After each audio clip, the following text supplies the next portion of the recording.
कहानी की शुरुआत में हम लेक बोडम नाम की एक झील को देखते हैं जिसमें दो लड़कियां नहा रही थी और काफी मस्ती कर रही थी। झील किनारे ही हम एक अनजान लड़के को देखते हैं जो अपनी चाकू की धार को तेज कर रहा था। वो दोनों लड़कियों को बड़ी बेरहमी से ही मार देता है। इसके बाद कहानी कुछ सालों आगे जाती है। हम दो दोस्तों को देखते हैं जिनमें एक का नाम इलियस था। इलियस का दोस्त बताता है कि मुझे क्राइम सीन यानी जहाँ पर हादसे वगैरह हुए होते हैं ऐसी जगहों पर जाने का बहुत शौक है। साथ ही मुझे ड्रोनी और इस तरह की चीजों के बारे में जानने का भी बहुत शौक है। शुरुआत वाली लड़कियों की तस्वीर दिखाते हुए बताता है कि कुछ सालों पहले लेक बॉटम नामी झील के पास इन दोनों लड़कियों का कत्ल हुआ है। तो चलो हम वहाँ चलते हैं इस बारे में तहकीक करने के लिए, छानबीन करने के लिए, क्योंकि मेरा मानना है कि वो कातिल अभी भी वही झील के पास ही रहता होगा और हम पता लगवाएंगे कि उसने लड़कियों को क्यों मारा। अब क्योंकि इलियस उसका दोस्त है और उसकी बात का इनकार नहीं कर सकता था तो चलने के लिए मान जाता है। इसके बाद हमें कुछ वक्त पहले की कहानी दिखाई जाती है जहाँ आइडा नाम की एक लड़की अपनी फैमिली के साथ बैठकर खाना खा रही होती है। सारे ये लोग दुखी नजर आ रहे थे। फिर तभी अचानक आइडा की डैड उस पर गुस्सा करने लगती है क्योंकि कुछ टाइम पहले किसी ने आइडा की बेहोशी वाली तस्वीरें इंटरनेट पर डालकर वायरल कर दी थी, जिस वजह से उसके डैड परेशान रहने लगे थे क्योंकि उनकी फैमिली की काफी बदनामी हो रही थी। फिर कहानी वापस से प्रेजेंट टाइम में आ जाती है जो आइडा से मिलने उसकी दोस्त आती है और उसे समझाती है कि तुम पुरानी बातें भूलकर अपनी जिंदगी को अच्छे से गुजारो, नई शुरुआत करो। फिर मैं भी उन दोनों के साथ लेक बॉटम पर जा रही हूँ, तो चले तुम भी हमारे साथ,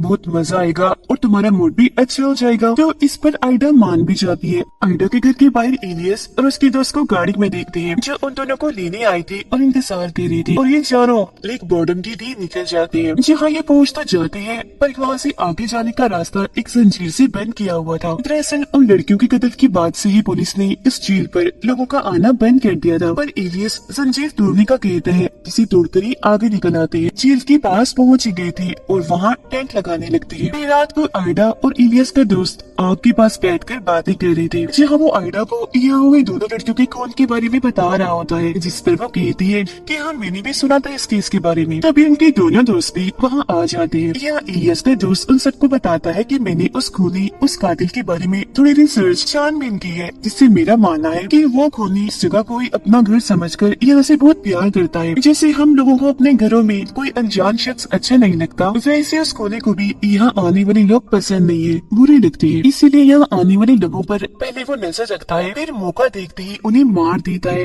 वो भी काफी बेरहमी से, ताकि कोई दोबारा यहाँ आने की गलती ना करे। और अगर वो यहाँ रहता हुआ तो जरूर छुप कर वो हम पर भी नजर रख रहा होगा। टेंट में सोने के लिए जाने लगती है, पर तभी आइडा की नजर झील की दूसरी तरफ जाती है जहाँ टॉर्च लाइट जल रही थी और उसका रुख इनकी तरफ ही था। उसे शक होने लगता है तो इस बारे में वो उसे बताती है, पर इलियस का दोस्त कहता है कि घबराओ नहीं, वहाँ कोई नहीं है, और वैसे मेरा नहीं ख्याल कि हमारे अलावा यहाँ कोई और आया भी होगा, तो परेशान ना हो, चलो सोने चलते हैं। और वो तो सोने के लिए चला जाता है पर आइडा नहीं जाती, बल्कि वो तो नहाने के लिए झील में चली जाती है। उसे तभी महसूस होता है जैसे कोई उस पर नजर रख रहा है। वो झील से पीछे मुड़कर देखती है तो इलियस था जो उसे नहाते हुए देख रहा था। उसकी हरकत आइडा को पसंद नहीं आती तो वो उसे बुरा भला कहकर टेंट में आ जाती है। फिर आधी रात को जब ये चारों सो रही थी तो आइडा को दोबारा से किसी की होने का एहसास होता है, तो इस बारे में वो अपने दोस्त और इलियस को बताती है। तब इलियस चेक करने बाहर जाता है, पर काफी देर गुजर जाने के बाद भी जब वो वापस नहीं आता तो इन तीनों को परेशानी होने लगती है। वो उसे आवाज भी लगाते हैं पर आगे से कोई जवाब नहीं आता। काफी ज्यादा वक्त गुजर गया था, वो अभी तक वापस नहीं आया। पर तभी अचानक एकदम से इलियस आकर इन्हें डरा देता है। कहना वॉशरूम के लिए आइडा की दोस्त को जाना था तो वो अकेले ही वहाँ से चली जाती है। उसके पीछे पीछे इलियस भी चला जाता है ताकि उसकी हिफाजत कर सके। उनके जाने के बाद जब आइडा और इलियस का दोस्त बातें कर रही थी तो तभी अचानक एक बड़ी सी लकड़ी उनके टेंट पर आकर गिरती है, जिससे वो बहुत डर जाती है। तो वो आइडा को समझाता है कि घबराओ नहीं, ये जरूर इलियस की शरारत है, वो लकड़ी गिराकर हमें डराने की कोशिश कर रहा है। इतना कहकर वो बाहर चेक करने भी जाता है पर वहाँ कोई भी नहीं होता। इसलिए वो दोबारा टेंट के अंदर आकर आइडा को कहता है कि पक्का ये हरकत इलियस नहीं की है और जब वो वापस टेंट में आएगा तो मैं उसे सबक सिखा कर ही रहूंगा। तभी हम किसी अनजान आदमी को टेंट के बाहर देखते हैं जो चाकू से उस पर वार करके वहाँ से भाग जाता है।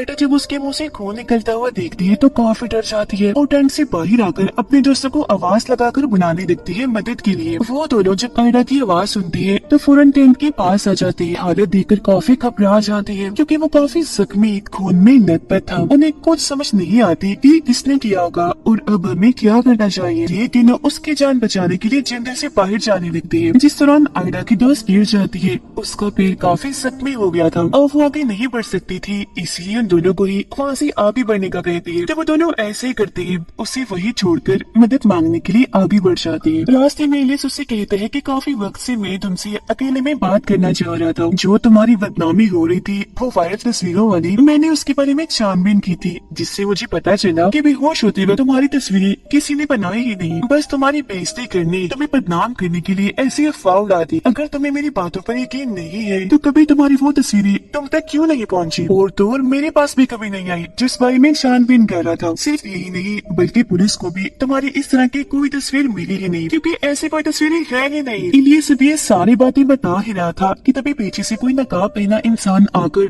चाकू से उस पर वार कर देता है, जिससे उसकी भी वही मौत हो जाती है। फिर जैसे वो इंसान नकाब हटाता है तो हम देखते हैं कि इलियस को मारने वाला और कोई नहीं बल्कि आयडा की दोस्त थी। अब यहाँ हमें पता चलता है कि आयडा को लगता था कि उसकी जो तस्वीरें वायरल हुई थी वो इलियस ने ही की थी, जिससे बाद में बदनामी की वजह से उसे बहुत सारी मुश्किलात का सामना करना पड़ा। साथ ही उसके डैड ने भी अपने जान ले ली। इसलिए आयडा ने फैसला किया कि वो अपना बदला इलियस से जरूर लेगी। इसलिए जब उसकी दोस्त ने उसे आकर बताया कि मैं और इलियस उसके दोस्त के साथ लेक बॉटम जा रही है छुट्टियां मनाने, तब आयडा ने अपने दोस्त के साथ मिलकर इलियस को मारने का प्लान बनाया, जिसका मतलब था कि वो दोनों इस मकसद के लिए ही यहाँ आई थी ताकि इलियस से बदला लेकर उसे खत्म कर दे। पर वो इस सोच में थी कि इलियस को तो हमने मारा, मगर उसके दोस्त को किसने मारा था। पर यहाँ आयडा की दोस्त उससे कहती है कि अब हमें इन दोनों की लाशों को ठिकाने लगाना होगा और सुबह होने से पहले ही यहाँ से निकलकर घर पहुँचना होगा ताकि इनकी कत्ल का इल्जाम हम दोनों पर ना आए। तो इसलिए ये अपने बैग से सूट निकाल कर पहन लेती है ताकि जब ये लाशों को ठिकाने लगाए तो इनकी उंगलियों के निशान उनकी लाशों पर ना रह जाएं। फिर ये दोनों लाशों को बैग में डालकर जेल में पहनकर अपनी गाड़ी में आ जाती है। आयडा की दोस्त बताती है कि गाड़ी की चाबी तो इलियस के पास थी जब उसकी लाश के साथ जेल में चली गई है, और अब क्योंकि यहाँ से निकलने का इनके पास और कोई रास्ता नहीं था तो वो जेल में जाकर चाबी लाने का फैसला करती है। फिर आयडा की दोस्त अपना वो सूट उतार कर पानी में जाती है, आखिरकार चाबी हासिल कर ही लेती है और अब ये दोनों गाड़ी में बैठकर यहाँ से निकल जाती है। जहाँ रास्ते में आयडा इलियस की बताई बातों के बारे में सोचने लगती है और इस बारे में अपनी दोस्त को भी बताती है, जिस पर उसकी दोस्त कहती है कि नहीं वो झूठ बोल रहा होगा, मैंने देखी थी तुम्हारी तस्वीरें। जो सुन आयडा को अभी भी शक होने लगता है तो वो कहती है कि अगर तुमने देखी थी तो मुझे इलियस और पुलिस को वो तस्वीरें क्यों नहीं मिली। अब आयडा के इस सवाल पर उसकी दोस्त आखिरकार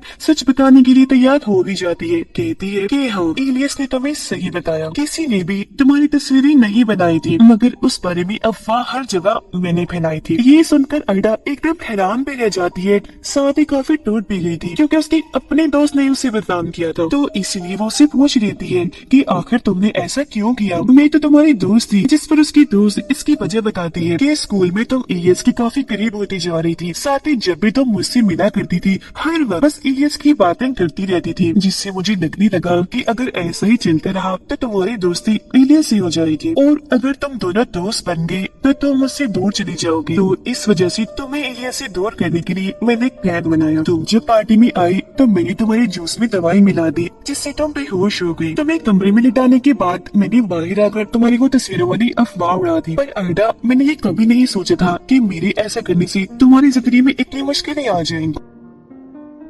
सारी बात जानने के बाद आयडा रोने लगती है और अपनी दोस्त को कहती है कि तुम्हारी वजह से 3 बेकसूर लोगों की जान चली गई, यस उसका दोस्त और मेरे डैड की। अब मैं भी चुप बैठने वाली नहीं हूँ, मैं घर पहुँचकर पुलिस को ये सारी बात बता दूंगी, साथ ही इन दोनों के खून के बारे में भी कुछ नहीं छुपाऊंगी, सच बता दूंगी। ये सुनकर उसकी दोस्त ऐसा करने से मना करती है पर आयडा उसकी एक नहीं सुनती, इसलिए उसकी दोस्त गुस्से में गाड़ी में रखा हुआ रेंच उठाकर आयडा के मुँह पर मार देती है, जिससे उसका खून निकलने लगता है। पलटकर आयडा भी उस पर पर वार करती है और चलती हुई गाड़ी में ही दोनों की हाथापाई होने लगती है। इसी बीच आयडा की दोस्त सड़क के बीचों बीच एक गाड़ी को खड़ा हुआ देखती है। अब एक्सीडेंट ना हो इसीलिए वो गाड़ी साइड में रोक लेती है, पर गाड़ी इतनी जोर से आगे रुकती है कि छोटा सा एक्सीडेंट हो ही जाता है, जिससे आयडा बेहोश हो गई थी। गाड़ी के साथ साथ सड़क पर एक आदमी भी खड़ा हुआ है, जो अब धीरे धीरे इनकी गाड़ी की तरफ बढ़ने लगता है। ये आदमी और कोई नहीं बल्कि वही है जिसने इलियस की दोस्त को मारा था, और अब उसे अपनी तरफ आता हुआ देखकर उसकी दोस्त काफी घबरा जाती है और आयडा को होश में लाने की कोशिश करती है। इसी दौरान वो खूनी गाड़ी के पास आ ही गया था। टॉर्च मारकर जब वो गाड़ी के अंदर उन दोनों को देखता है तो एक जंजीर से उनकी गाड़ी अपनी गाड़ी के साथ बांध लेता है, उसे टो करने के लिए, खींचकर अपने साथ ले जाने के लिए। अपनी गाड़ी में बैठकर काफी तेज स्पीड में गाड़ी चलाकर उनकी गाड़ी को भी वहाँ से ले जाने लगता है। अब तक आयडा को भी होश आ गई थी। दोनों काफी डर जाती है और इस मुसीबत से कैसे निकलना है इस बारे में सोचने लगती है। तब उसकी दोस्त कहती है कि तुम गाड़ी के पीछे वाले दरवाजे से कूद जाओ, बाद में मैं भी ऐसे ही करूंगी। और अब जैसे आयडा पीछे आकर कूदने ही वाली थी कि तभी एकदम से उनकी गाड़ी उछलकर पलट जाती है। अब उनका काफी बुरा एक्सीडेंट हो गया था, जिस वजह से दोनों ही लड़कियां काफी जख्मी हो जाती है। उस कातिल की गाड़ी भी रुक गई थी, इसलिए वो दोबारा से उनकी तरफ आने लगता है। अब तक आयडा को भी होश आ गई थी। वो अपने दोस्त को भी होश में लाकर वहाँ से भागने का कहती है, पर उसकी दोस्त आयडा को अकेले यहाँ छोड़कर जाने से मना करती है, जिस पर आयडा उसे समझाती है कि मैं बहुत जख्मी हूँ,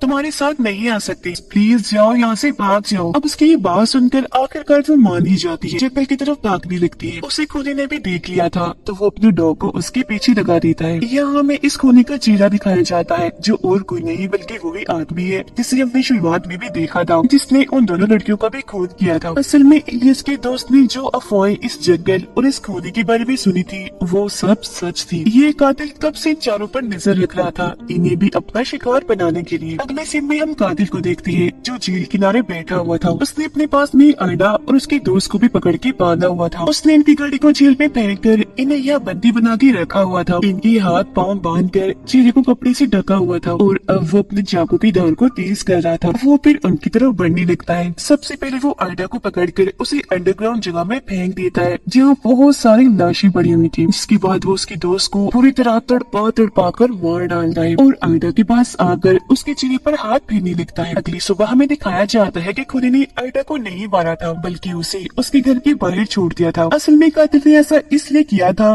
ताकि सारे कत्लों का इल्जाम आयडा के ऊपर आ जाए, क्योंकि उसकी तस्वीरों वाली बात को लेकर उसके पास वजह बन गई थी अपने दोस्तों को मारने की। उसके तीनों दोस्तों की लाशों को बरामद कर लिया जाता है और उनकी कत्ल के इल्जाम में आयडा को गिरफ्तार। हालांकि वो सबको समझाने की कोशिश करती है कि मैंने ये सब नहीं किया, बल्कि लेक बोर्ड के कातिल ने किया है, पर कोई भी उसकी बात पे यकीन नहीं करता और उस बेकसूर को ही दोषी ठहराया जाता है, जबकि असली कातिल इस तरह से बच गया था और अब भी आजाद घूम रहा था। फिर इसके बाद हम कुछ दोस्तों को उसी झील के पास देखते हैं, जो पार्टी करने के लिए आए थे, जहाँ हर बार की तरह खूनी ईद पर भी छुप के नजर रख रहा था। अब ये ग्रुप ही उस कातिल का अगला टारगेट है और इससे भी हैरत वाली बात की ये एक सच्ची कहानी थी। और इसी के साथ ये फिल्म इधर ही खत्म हो जाती।